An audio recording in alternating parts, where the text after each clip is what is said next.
We'll look now from clean energy to dirty food. What do you do with food that has mould on it? How much mould is okay to just wipe off and eat? And what about mouldy cheese? Sorry. Well, fear not, we have someone here who can help us through all these questions. Good evening and welcome to Living the Life, nutritionist Jo Travers. Hi. Thanks for having me. It's our pleasure. Thank you so much for coming on. Now, is it safe to eat food that's showing signs of mould? Because when I look at something that's mouldy, that's a red flag, a green flag. That's it. I'm not going to eat it anymore. Is it safe in any way to eat mouldy food? Some food, yes. Most food, no. Okay, so there are very few foods that you can just chop the mould off, and hard cheese is one of them. So, but it's really important. If you can see mould, the visible bit is not all that there is there. There's lots more extra bits kind of deep inside, so it's got roots that you can't really see that can go in for like 2-3 centimetres. So it's really important that you chop off a nice big chunk. So if you've got a little bit of cheese that's gone mouldy, just throw it in the bin. Wow. I better run home and save my kids from the dinner I left them with. Because I literally just cut the corner of the cheese and said, here's your food while I go. We're not going to waste any food here. Not in the Basit Khan house. Daddy works too hard for this food. The bread is the one that I really want to know about, because bread is, I guess that's the first thing you think of, going mouldy in the fridge, right? What is it? If you see bread with a few green patches on there, is it still safe to eat? No. Not at all. So any sign of green on bread? Anything that's at all porous will mean that it can draw more of the kind of moulds right the way through it. So even getting rid of the visible bit of mould, you're not guaranteed that you're going to get rid of it. Bread in particular, because obviously it's sliced bread, and the mould tends to be on the top, and you can probably throw away the top 3 slices and then the rest is okay. No, can see, the rest of it is not okay. I assure you, I don't have mouldy food. I'm just selling it, but I just somebody told me. I have to be careful having a sandwich around your place, man. So any food that's got a high moisture content, so bread is actually quite a moist product, it can draw that mould in, and the mould can spread very, very quickly. So actually even getting rid of those few slices, you can't guarantee that there's not going to be any mould in there. And some mould is actually really toxic. So it's important to know that. And unless you're a mould expert, it's very difficult to differentiate between the good mould and the bad mould. Well, you say that, right, and the obvious question is, what is mould actually, and why is it bad for us? It's a kind of a fungus, and not all mould is bad for us. So, for example, some of those mould-ripened cheeses like brie and camembert, which have that white mould on the outside, and then there's the blue cheeses. So those ones are good, and also penicillin. So in terms of antibiotics, that comes from a mould as well. So some moulds, good. Most moulds that we're talking about in this case, bad.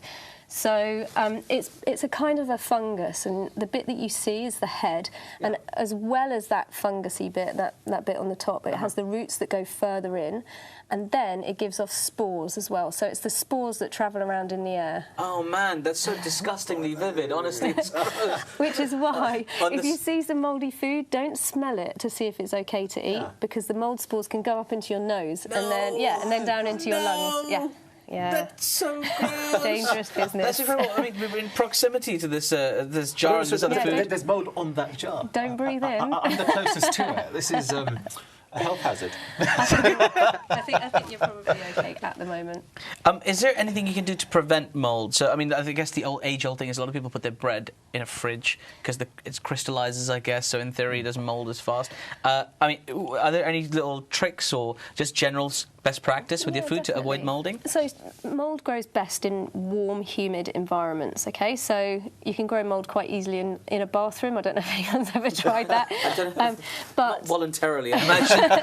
But food tends to be better preserved if you keep it in the fridge, so cooler temperatures, and if you keep it in a kind of drier environment. So rather than keeping it in the thing with things like bread, you want to keep them quite moist because that's what makes bread nice and squashy. But if it, so you don't want it to dry out. So the best thing is to just eat it quickly.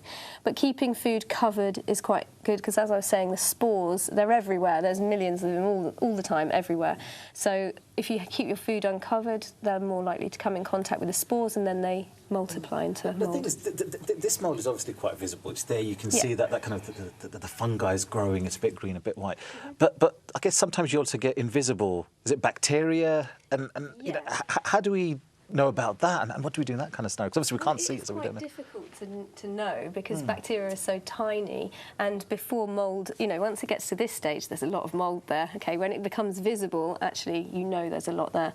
But before you get to that point, there's not really any clear way of knowing for sure. So follow the use by dates on food. That's a really good recommendation, because they will have tested the food to see how much it's likely to decay and bacteria to grow over time. So if you follow those rules, that's a really good Indeed. rule Now, of thumb. got to ask you, Anjum, we were talking about the duff earlier. Now, let me paint you a little picture, right? Let me set a little scenario. If you've just done a long lesson teaching somebody how to play the duff, right? You fancy a sandwich, you go to the fridge, you spot a slice of bread at the top of your packet, right? And there's a tiny bit of green on it. What do? Do you chuck it away? Do you just cut around the green? What do you do? I run. That's what I do. So I'm known in my family to run from mould. Yeah.